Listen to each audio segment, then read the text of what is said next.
and I think we're at about 4,500 hours on Whale Trail, which is a big project. Absolute slog.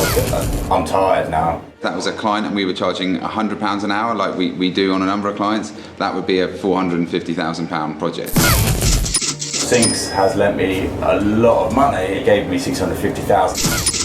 Which is massive. I've made 70,000. Oh dear. It's not looking too good. Mills has been, we're going to make loads of money, and then when he comes out, he would say, oh, it's a very niche app, it's a very niche app. I kind of told him every time, this is the one, fully knowing that they never were. This one, Whale Trail, it really is that one. No, I can't say Mills. Patience is starting to fray a little bit. They're not paying for themselves, never mind making profit. Crikey though, if it does fail, fucking hell.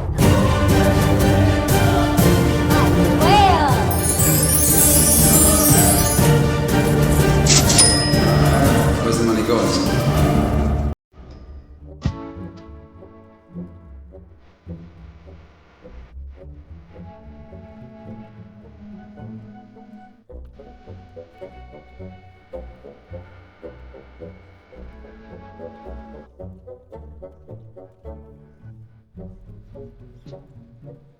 I've been extremely good, or we, should I say, at producing products that make a huge splash in terms of PR and marketing. And they bring so much exposure to the studio that we, as a byproduct of that, we make a shitload of money from clients who are willing to pay us to make fantastic products.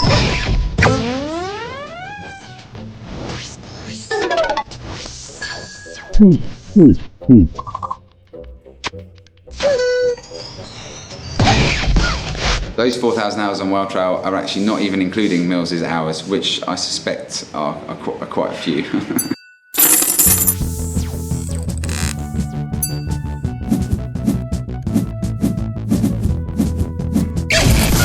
So at the beginning of this year, we decided that it was time to actually make a good product.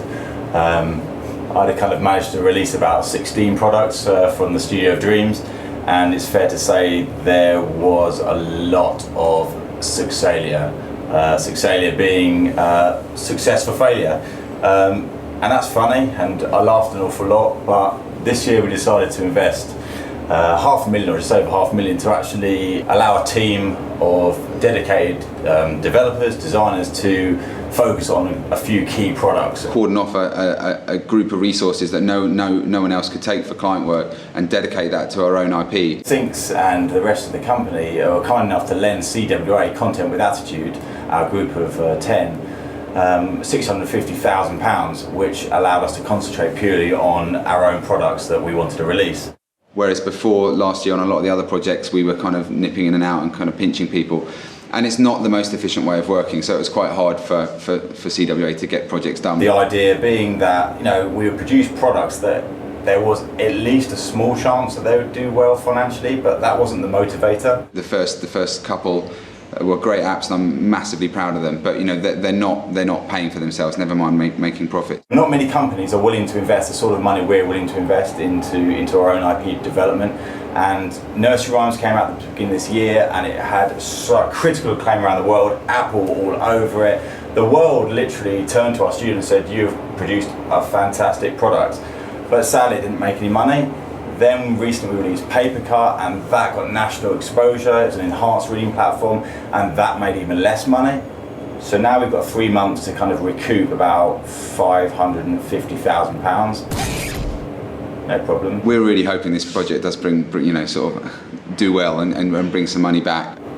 So yeah, no pressure there. Or shy.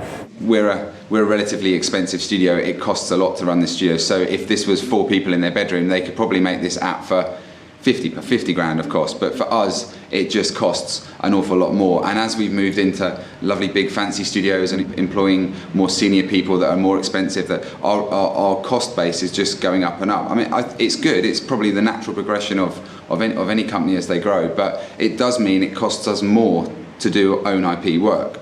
But yeah, CWA is like the reason that I exist. I can't work for other people. I can only work for myself, and I'm proud that with Whale Trail, we put a team together that are just so on it. Whale Trail's the sort of game that I've always wanted to make. played games ever since I was really small, and worked in games for a few years now. And this is the one that I've definitely had the most fun making. We've been working on the design of the game.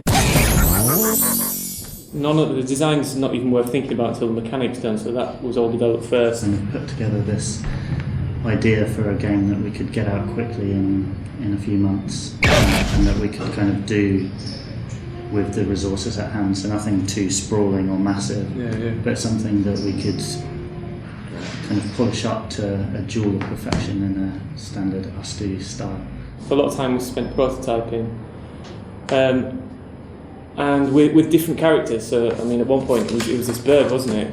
The first prototype of Whale Trail had you flying a bird, and it was a much jerkier motion, so you would go in an arc and then just like jerk straight up again, like the flap of wings. But then we realised there were loads of those already out, so we kind of brainstormed and chatted quite a lot about what would be, different and stand out from the crowd, and kind of be funny as well. Yeah, I think that was it. It was kind of fun if we chose to just. I think it was just an off the cuff remark. It was like what flies and. Well, a whale doesn't fly, so that was kind of funny. It was quite a key moment when we decided it was a whale, because that freed us up completely from any kind of reality, and it became a real kind of surreal design experience from then on, didn't it? Anything goes really. Yeah, because it essentially doesn't make any sense. There's a flying whale, so anything goes. If you go too complicated, people lose interest after one sentence. So it's kind of rainbow themed, isn't it? So all the zones are the 7 colours of the rainbow on the 7. You don't get more basic than that, do you? No, not really. Really good fun, actually, and unashamedly simple in terms of the mechanic and what you're actually trying to do. And it reminds me a lot of the sort of games I used to play when I was little, which were like 2D games, sort of going left and right in a fun, magical world. Like a lot of things that appear simple on the surface, a lot of work has gone into getting them to be that simple. It's simple and fun, but it's got lots of little amazing touches as well. My favourite parts of the game are like things like you sort of keep noticing things all the time when you're playing, and every time you play you see something different. Worked out that lovable characters tend to have kind of big baby-shaped heads. Yeah. And a whale can have a huge body, but smaller features like tail and fins and stuff, so it can kind of have that baby-looking look to it. Make the eye huge, and it's pretty much all head really, with just the distinguishing features of the body. But that did cause some problems, because with it being small on the screen, you couldn't read the outline very well. So what it meant was that some designs just didn't work, did they? When they were small, they looked really wrong. Yeah, because it's flying, and a whale obviously doesn't fly. It had to kind of look aerodynamic, because it's going through the air and not sort of bending as you swoop. So we had to sort of play with that quite a bit, and went through quite a few different versions. We did a beta where we released the game to 100 to 150 sort of users, spreading from absolute beginner players to experienced people and people that work in the industry, to ask them what they think. One of the most important things about the beta testing is for the balancing of the game. So the difficulty levels, we don't want it too easy so people get bored, people that want to maybe play at the high level, but then we also need enough challenge to keep those that are very good playing. And I think that's what was really good about the beta test, is that it seems that we struck a fairly decent balance between the two from the feedback we got back. Yeah, massively proud of what the team's achieved in a short space of time, and I think for an iPhone casual game, it's got epic quality to it. Touch my whale! I'm letting that wonderful team gel. It's the perfect mix. It's pure cream. What I'm doing is getting out there with Steve and building buzz, building towards the big day, building towards the release. What we've learned over these years is that you might have a great product, but if you don't know how to tell people about that product, there's no chance it's going to do well. I've spent 6 or 7 months now tirelessly, almost on the road, just making sure we get to know the right people, get to know the right journalists, showing people, doing user testing, doing huge user testing with groups outside the studio. We've started beta testing to over 300 people around the world who not only play the game and feed back to us, but also work with us to hype this game more and more. And that hype really works, because then journalists come to us, they're hearing about Whale Trail. If we made a load of money from these products that we release, it's a game changer for our studio. We're going to continually invest, no problem, presuming Sinx and his gang continue to make money. I'd love to be in a point where we're able to turn down clients that we don't want to work with and just work on the cream of the clients and the projects. So and that naturally helps fund, while it needs it, the CWA team that hopefully will maybe fund us one day.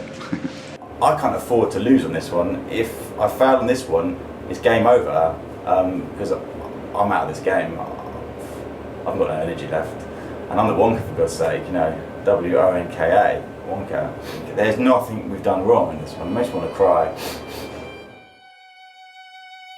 I love you. Willow's worth it too. My whale.